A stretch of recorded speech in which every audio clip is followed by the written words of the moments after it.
Already answered the question here. 9 women have accused the 53-year-old of predatory behavior, saying that his alleged bad acts were an open secret in Hollywood and beyond. All disturbing claims that he completely denies. Lust, I mean, you can lust for someone, something, for life itself. But I think all of the words work in many different ways. Yeah. This is a cult.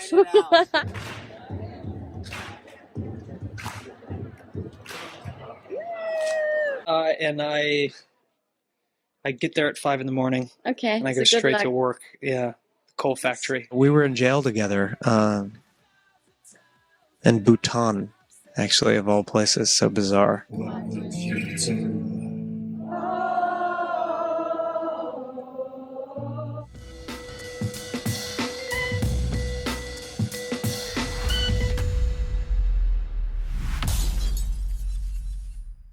Today, I want to talk about Jared Leto. Some of you may know him as the Joker. Some of you may know him as the lead singer of the band 30 Seconds to Mars. I know him now as a cult leader. The thing is, I heard about this a while ago when it first came out, like 5 years ago, and I thought it was just a gimmick for his album, like to promote his music, and it was just like an overpriced retreat, and that was it. So I was like, okay, it's weird, but where's the crimes? You know what I mean? Well, just recently, like 2 months ago, articles started coming out with very serious allegations. Then I found this crazy ass side quest rabbit hole, which blew my mind, which I'll get into later, but it is a conspiracy theory. But anyway, so let's just get into all of it. I'll give you what I found, the facts, the theories, and then you can decide for yourself. Hi guys, this video is sponsored by Home Chef. What is Home Chef? Well, it's a little tiny chef that gets delivered weekly to your home. No, not literally, but kind of that.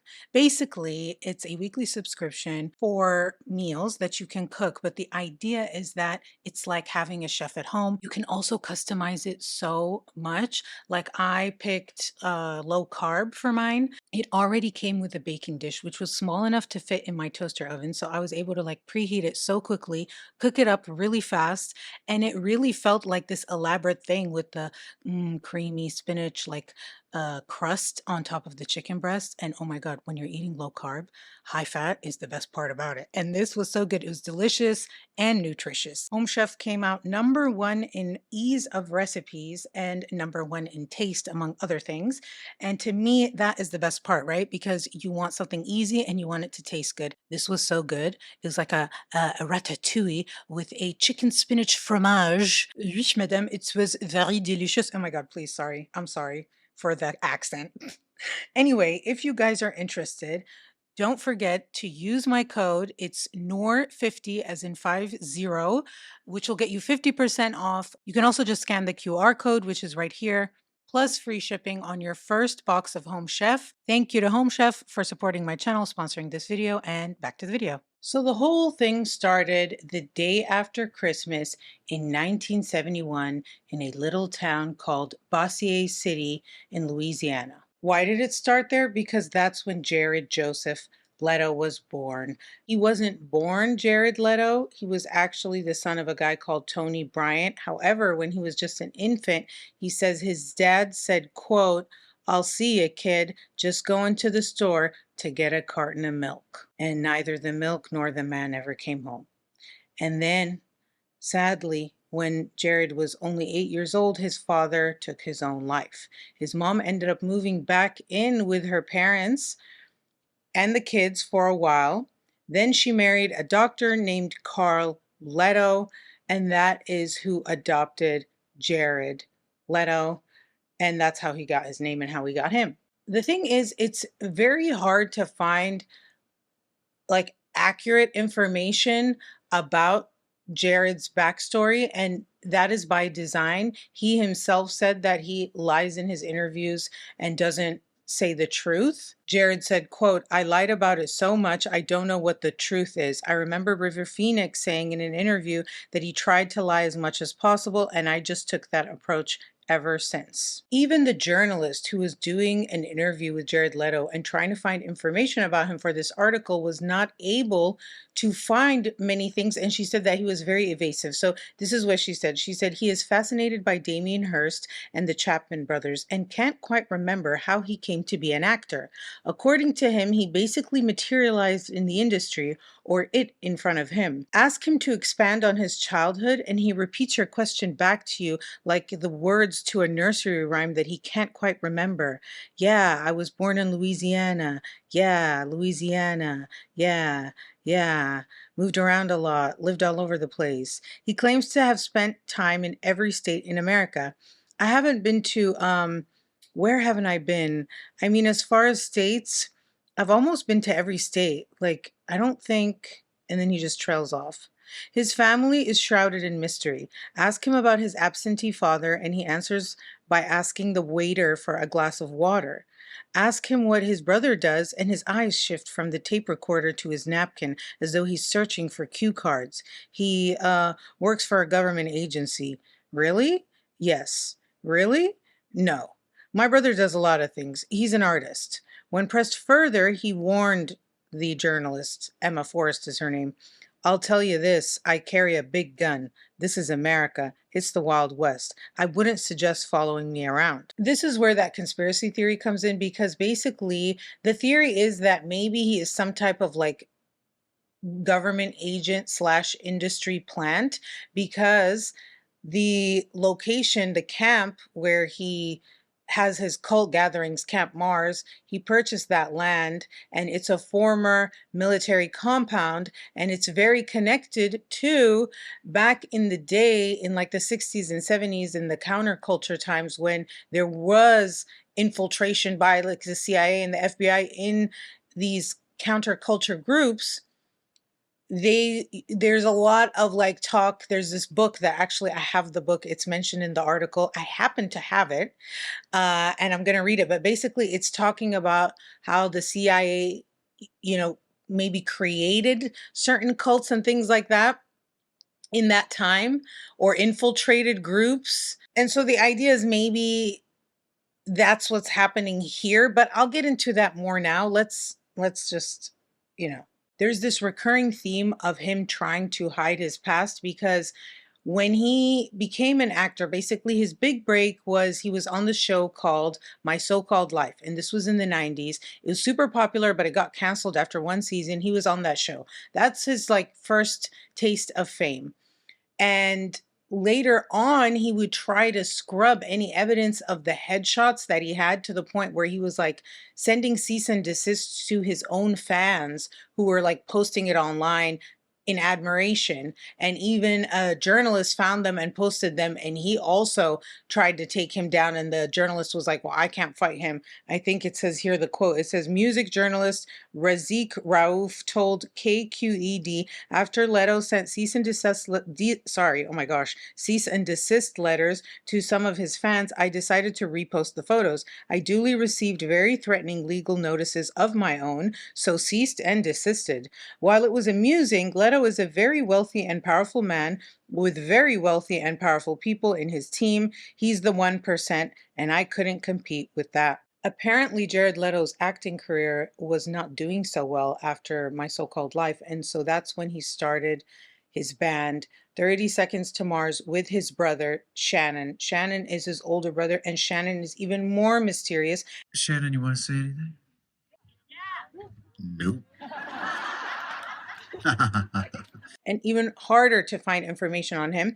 And he says this is based on the fact that he had a checkered past with, crime and drugs. And, that's why there's no record of him. He wasn't really online, he was in the streets. And again, there are conspiracy theories that link to this band where they're saying it sort of came out of nowhere. It had a crazy amount of funding. They started 30 Seconds to Mars in the mid-90s, and by 1998, they got a record deal. And then by the mid-2000s, they hit the big time with their debut album called A Beautiful Lie. 1, 2, 1, 2, 3, jump! Hold on. This is a 30 Seconds to Mars show, okay? Does he understand what I'm saying to him right now? No, don't look behind you. I'm looking at you. Yes, you. Yes, you. Oh, thank you very much. Are you ready? Around this time, Jared also got another big break, and that is a role in the movie Requiem for a Dream, which I saw that movie. That movie is like very depressing and dark and twisted, but very fascinating at the same time. And what did he do at this point?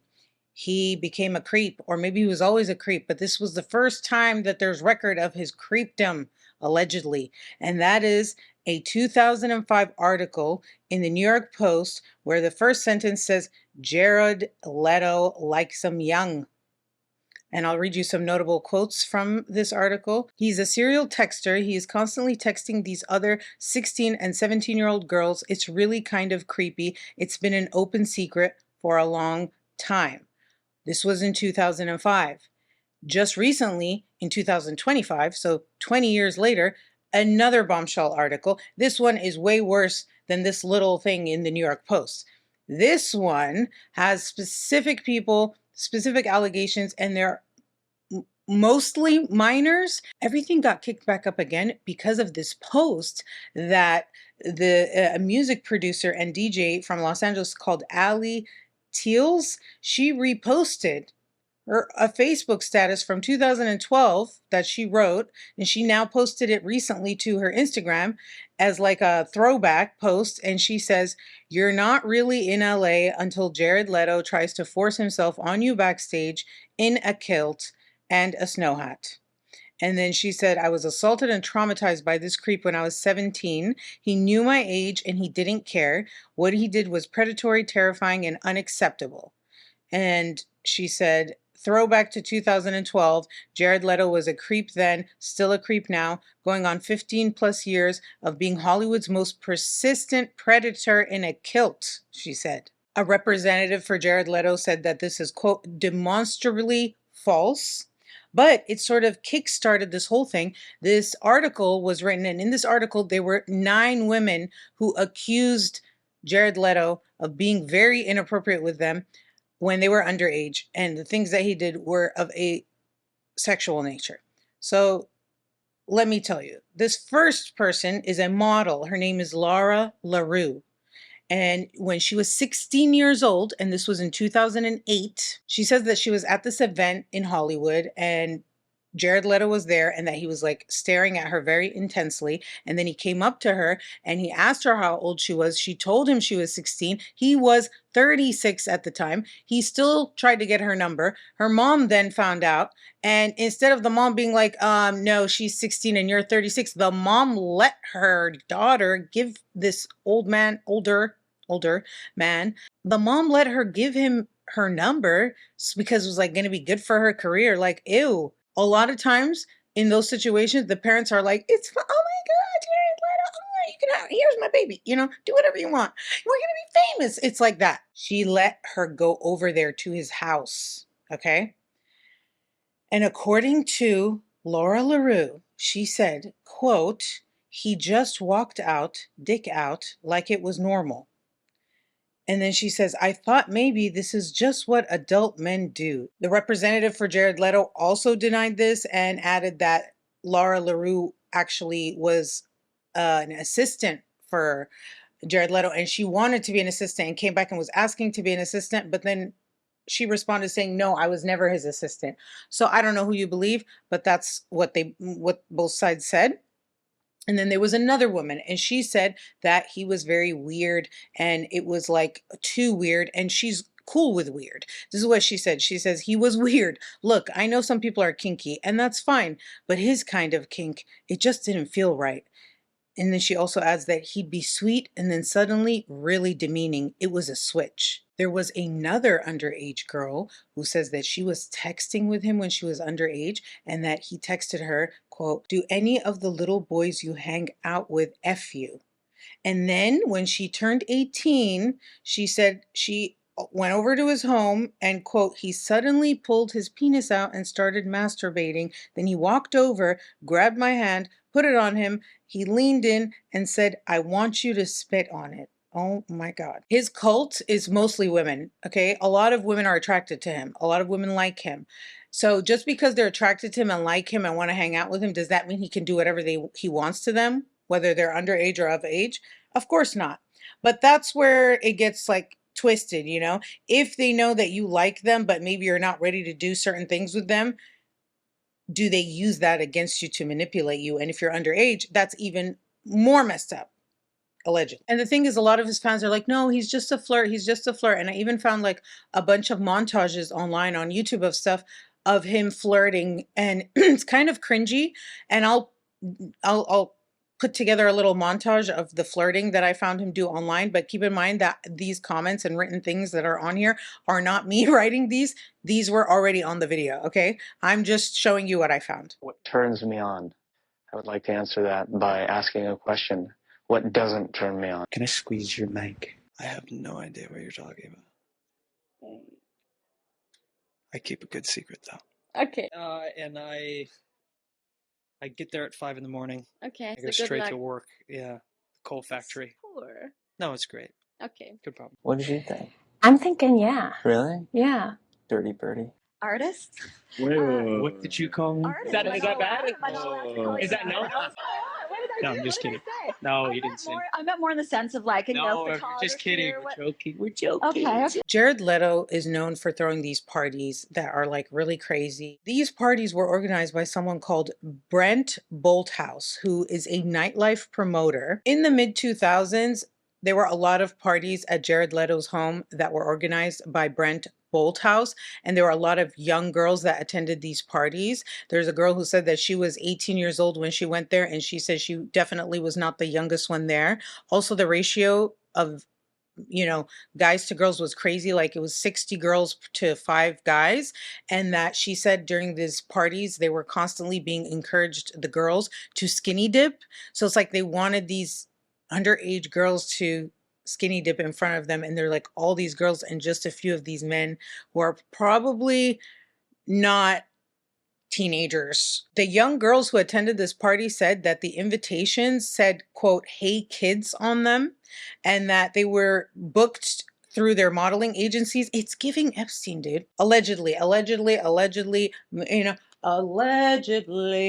I said allegedly. Speculating.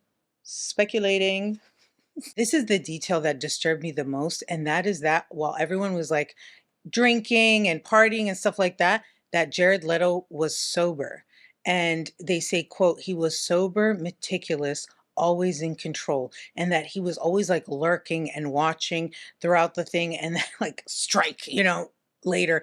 It's giving predatory. It's giving, stop saying it's giving. All that was happening in the mid 2000s, and now we're at 2010, and this is where the whole cult thing starts. They have this thing where it's like, yes, this is a cult, and they start putting this on merch and hashtags and everything like that. And there's also a name for his fan base. They're not just his fans. They're not the JJs or the Leto, which are not good names. They're known as the ECHELON. Okay, just very ECHELON. And so I found this interview from 2013 where they asked him about the ECHELON. So the interviewer says, "You never use the word fans. People who like you are the ECHELON." And Jared says, "I hate the word fan. It just seems so dismissive. Because we have this cult, this family, these believers who understand, it seems fitting that there was a name to reference them." The interviewer says, "Do I have to take any expensive classes or do any e-meter auditing to join?" And then Jared goes, "Yes, of course you do. You have to dance under the full moon and drink the freshly sacrificed blood of a human baby." And the thing they would do with the ECHELON is they would always be like, the ECHELON, hashtag, you wouldn't understand. And that was the thing was it a joke, right? He's talking about the babies and the full moon. It seemed like, okay, it's a gimmick. It's a joke. Celebrities always have cult followings, or movies that are super popular or cult classics. Like there's always that sort of dynamic with celebrity. It was very clear that it was like to monetize off of, because the prices were upper echelon. Okay. And it all made sense. There was all this merch stuff to buy and like VIP meet and greets and special stuff. And that's kind of how we get to the retreats and the idea of like a meet and greet and like a mini festival, and you get to hang out with other fans of 30 Seconds to Mars and maybe even some of the band members too. Like, you know, why not? Why not?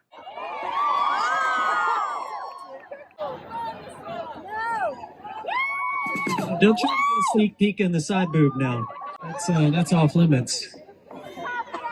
And it's like, if you're part of the Echelon, you get exclusive merch that only the Echelon gets. They speak their own little lingo, like Echelingo. The thing I found very interesting about this, and very, very smart actually, very smart, Jared, they do the promo for him. A person, it's a teenage girl who wrote a post talking about why she loves being part of the Echelon. She says, 30 Seconds to Mars give me a feeling that I actually belong somewhere and have a purpose in life. Before I came across them, I got depressed and thought, what is the point? Why am I even here? But Mars taught me that you should follow your dreams and always fight for what you believe in no matter what. I realized I can get through this. It's not that hard. So I try to be the best Echelon I can possibly be. I do as much as I can to promote them. I was born to be an Echelon. I just wish I'd discovered them sooner, but at least I have now. They have brightened my life, made it feel worth living. So that's very culty, very culty. The first thing with cults that you must know, and I speak not as an expert, but as an obsessed person with cults, is there always has to be an element of specialness, right? You are different. They see something in you, whatever. So this is like the Echelon. There were other members of the Echelon who realized that it was all just a money grab. Someone who left the Echelon said, quote, I realized I could move forward without the overpriced nonsense and the toxicity of the fan base. So now it's 2015 and the first Camp Mars occurs, and it is in Malibu. Hi. Hi. It's good to see you. Say hello. God, don't you wish you were here? And make some noise for AT&T for helping out too. It's a retreat for fans of 30 Seconds to Mars. Music, campfires, hiking, activities in nature, things like that. Here comes the conspiracy theory thing again. Remember when I told you before about the military compound that Jared Leto purchased that had connections to these like CIA cults, infiltrator agent things in the 60s and 70s? Okay, this is when he bought it. It's called Lookout Mountain, and he purchased it for $5 million. It's in Laurel Canyon. According to publicly accessible property records, the compound in question last traded hands in 1994. This compound was known as Lookout Mountain Laboratory, or it was also known as the Lookout Mountain Air Force Station, which was originally built in the early 1940s. And they used it until the late 1960s as a military film studio where, among other classified projects, a small army of filmmakers and photographers with top security clearance made training films and documented military research on atomic bomb tests. The behemoth warehouse-like industrial compound, inconspicuously located on a narrow canyon street behind imposing gates and towering hedges, it's on about 1.7 acres and has more than 50,000 square feet of multi-level interior space, and it's got a total of 8 bedrooms and 12 bathrooms. One second, I just got it. Tell me why I started realizing as I'm reading this article that I have this book. I haven't read it. I'm going to read it. And if it's good, I think I'm going to make my next video about this.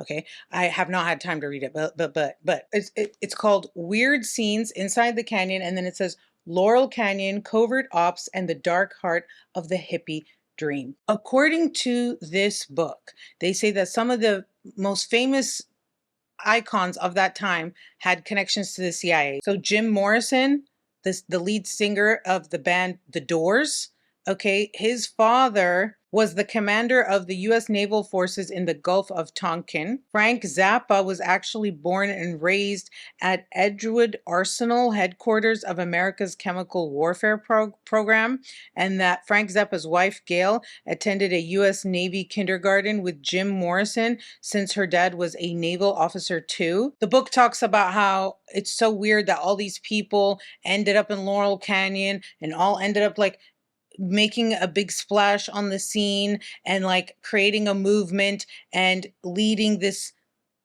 new thing that was rising up, almost like there was something bubbling up and they wanted to control and steer it without looking like controlling and steering it. So, you know, covert ops type shit, you know what I mean? Adding to this is the whole like it was a covert secret military film studio. So what are they filming? And then they start talking about how the way that this band 30 Seconds to Mars came to be so weird, how it had like all this funding, and there's a music video, the most expensive music video in the world was from 30 Seconds to Mars, and it was like double the leading one, which was I think Michael Jackson and Janet Jackson's music video. So it's like then they had a video on the space station. And by celebrating, sending a piece of our work up into, you know, this new territory. And they filmed one video of the North Pole and the South Pole. Where's all that money coming from? The conspiracy gets even crazier because then they start talking about Jared Leto's grandfather, how his grandfather was an Air Force veteran and his grandfather's twin brother is a guy called Preston L. Metrajan, who was an electrical engineer. Then they were talking about how when they got their record deal, the company was called The Firm, and how that company is only headquartered only a few miles away from Rand Corporation, which is like connected to his grandfather's twin, who's also in the military doing some radio. What was it doing? He was an electrical engineer. This is some crazy shit. Okay, you see why I have the hat on. Okay, hold on. There was a known thing where the military tested certain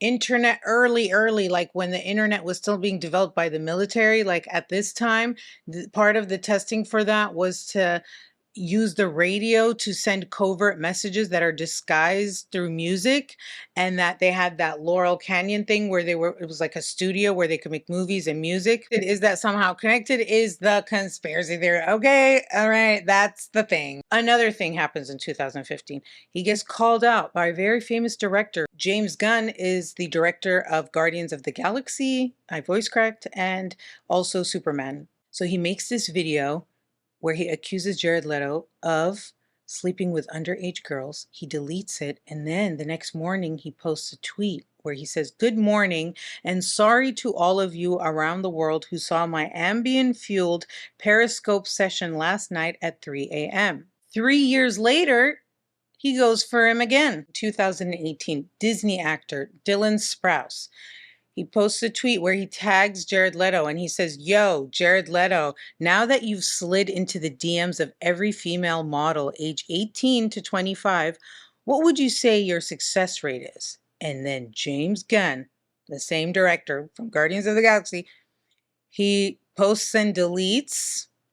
And when he posts, he says he starts at 18 on the internet, question mark. I don't know why he's deleting it. Why is he posting and delete? Either post and keep it or don't post it, don't say it. But the post and delete, I think he's like really wants to say it. And then he has these moments where he doesn't care. And then he's like, oh my God, I'm going to lose my entire career. And probably nothing's even going to happen to the guy. Like, I'll just delete it.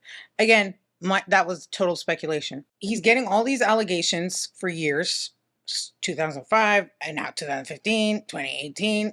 And the cult is still going though. Camp Mars started out as like kind of like a festival, and this was in 2015, remember? And now that it's 2019, things are different. It's becoming a lot more about money. It's becoming more expensive, more elaborate, and more culty. Let me tell you about what you get for the price, because everything that I found was constantly saying how compared to other things that are being offered by other celebrities, bands, and whatever, theirs is so much more expensive.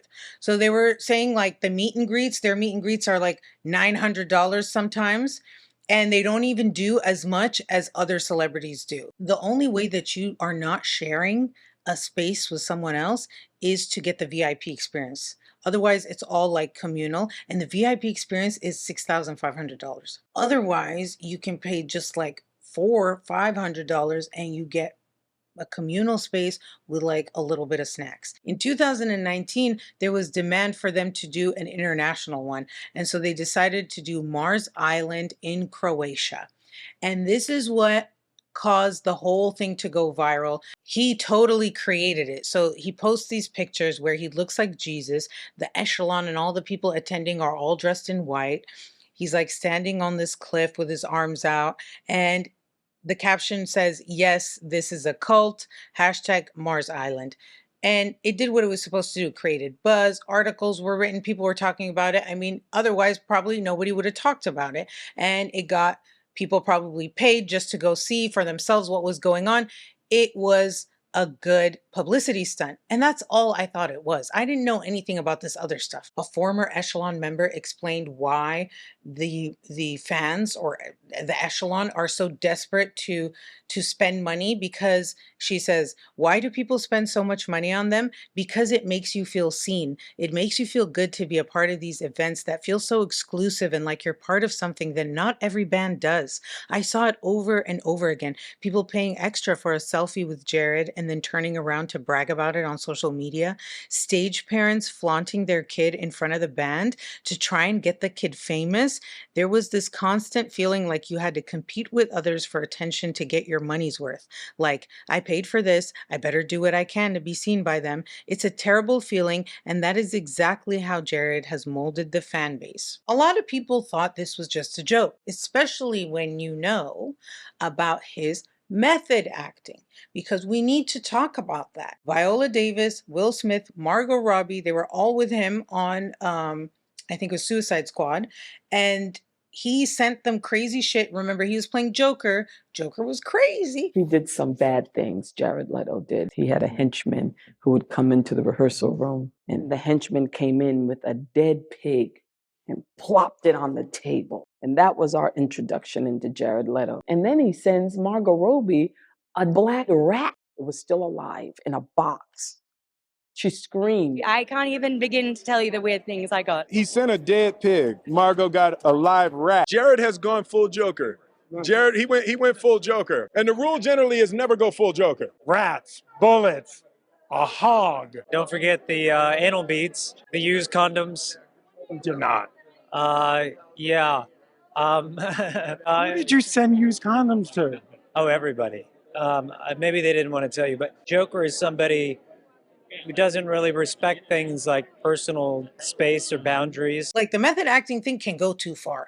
I mean, what, you're playing a serial killer, you're going to start killing people? I mean, where do we draw the line? Whether he's method acting or not, the thing is, in real life, he is pretty vindictive and he doesn't take no for an answer, which made me think about those allegations. For example, this little article that I found where they talk about how, because of his antics on set, they did not want to put him again as Joker. So instead, they decided, the studio, it says he was reportedly outraged when Warner Brothers announced it was pivoting to a Joker origin story starring Joaquin Phoenix, directed by Todd Phillips, for which Phoenix would win an Oscar. Leto's frustration that Warner Brothers was moving ahead with the Phillips project was so great early on that he tried to throttle the rival Joker in its cradle, according to a 2019 article in The Hollywood Reporter.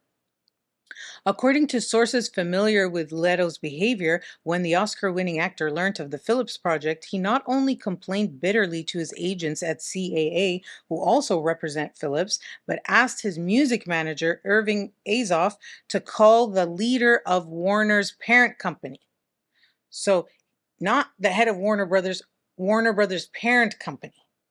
He wants to call the leader of that because, why are you taking me off this movie? All I did was send anal beads, new condoms, and some dead pigs. Hashtag, remember, you wouldn't understand. Where it stands right now is that in June, this article came out with these allegations about the underage girls.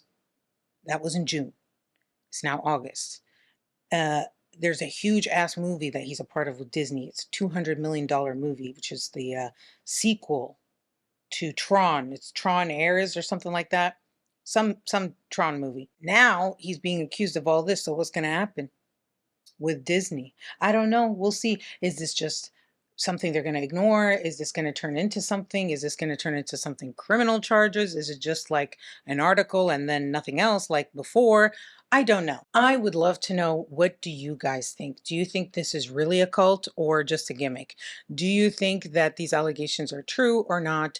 What about the conspiracy theory thing with the whole agent, blah, blah, all that stuff? For me personally, I think that there's truth to the allegations, in my opinion, because they've been going on for so long. And the director that keeps posting and deleting and all this stuff, it seems like the article, he likes some young, it's a, it's like where there's smoke, there's fire. As for the conspiracy, I can't say what I think until I read that book.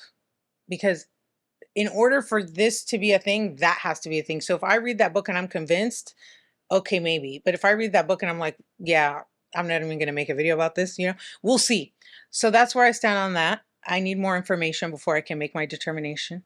But thank you guys so much for watching. Thank you to Home Chef for supporting my channel and sponsoring this video. Don't forget to click the link in the description. Check them out. Thank you for watching, and I'll see you guys in my next one. Bye.